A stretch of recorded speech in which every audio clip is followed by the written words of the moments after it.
PH নির্ণয়। এখন এই পাত্রের মধ্যে দ্রবণ কোন ধরনের দ্রবণ আছে? এটা কি অ্যাসিড না ক্ষার? ক্ষার।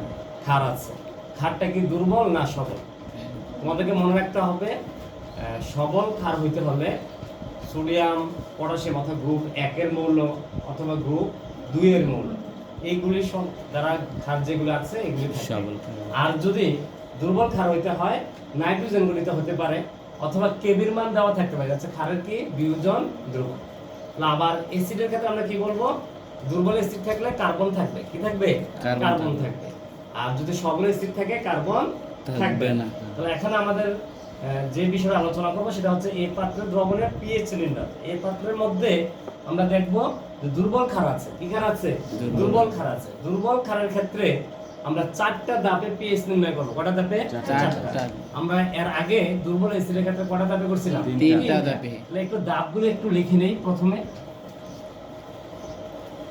প্রথমে আমি দেখব বিয়োজন মাত্রা আছে কিনা।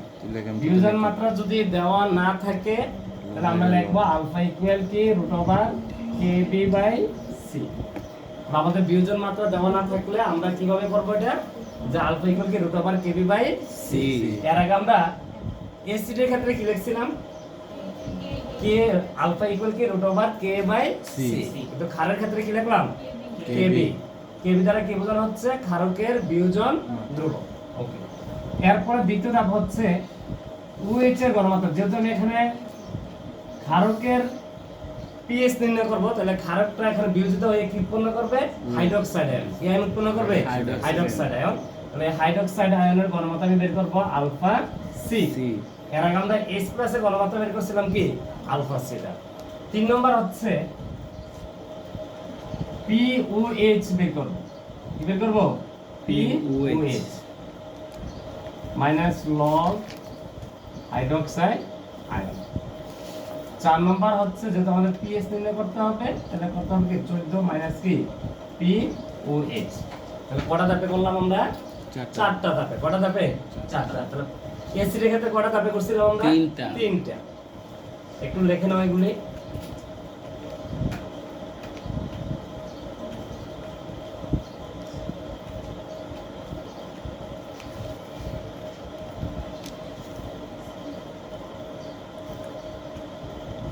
লেখছেন?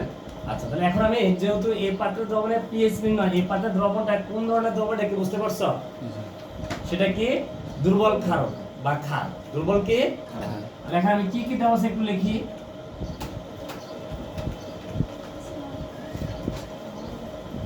এখানে আমরা দেখলাম আয়তন দেওয়া আছে 30 মিলিলিটার। কিসে নিব? লিটারে নিব। কিসে নিব? লিটারে। এরপরে ঘনমাত্রা দেওয়া আছে আমাদের 0.001 মোলার। 0.001 মোলার। এরপর কেবি দেওয়া আছে আমাদের 1.9 × 10⁻⁵। এখানে কি বিয়োজন মাত্রা দেওয়া আছে আমাদের? আছে বিয়োজন মাত্রা? না স্যার। নাই। বিয়োজন মাত্রা দেওয়া না থাকলে আমাকে কি বের করতে হবে? বিয়োজন মাত্রা বের করতে হবে। বের করতে হবে বিয়োজন মাত্রা বের করতে হবে। তাহলে প্রথম আমরা যদি বিয়োজন মাত্রা বের করি, আমরা জানি কি বিয়োজন মাত্রা আলফা সমান কি √kb/c।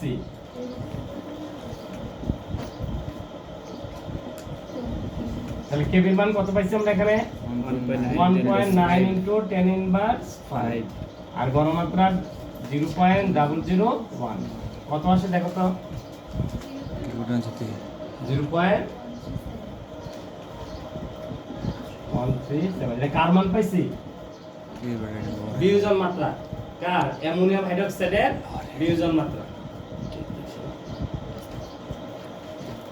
লেখাটি ক্লিয়ার হলো? আচ্ছা। Community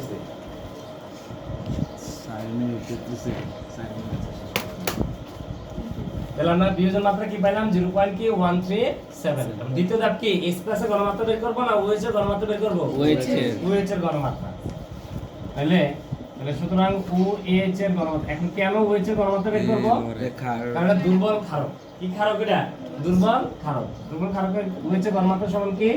alpha C. তাহলে 0.137 ইনটু গড়মাত্রা কত 001 তাহলে রেজাল্ট কি আসবে এখানে দেখো তো 0.00 তিনটা 0 এরপর 137 0.3000137 তাহলে আবার কি বের করব পি ও এইচ মাইনাস কি লগ ও এইচ মাইনাস আয়ন 00137 আমরা জাস্ট এখানে আগে পিএইচ ছিল দুর্বল স্থিতির ক্ষেত্রে এখন আমরা কি বের করে ফেলছি পি ও এইচ কত আসে 3.86 এখন পিএইচ স্কেল অনুযায়ী কি স্কেল অনুযায়ী পিএইচ স্কেল অনুযায়ী আমরা যদি দেখি আবার পিএইচ প্লাস পিওএইচ ইকুয়াল 14 এটা হচ্ছে পিএইচ স্কেল মূলত পিএইচ প্লাস পিওএইচ ইকুয়াল কি 14 বা pH equal 14 minus pOH 14 minus আমরা কত লিখব এখানে 3.86 কত আসে দেখেন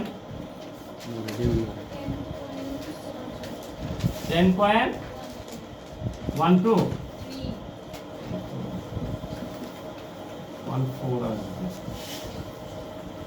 তাহলে এখানে এই দুর্বল ক্ষারকের পিএইচ মান কত 10.14 ক্লোজ করে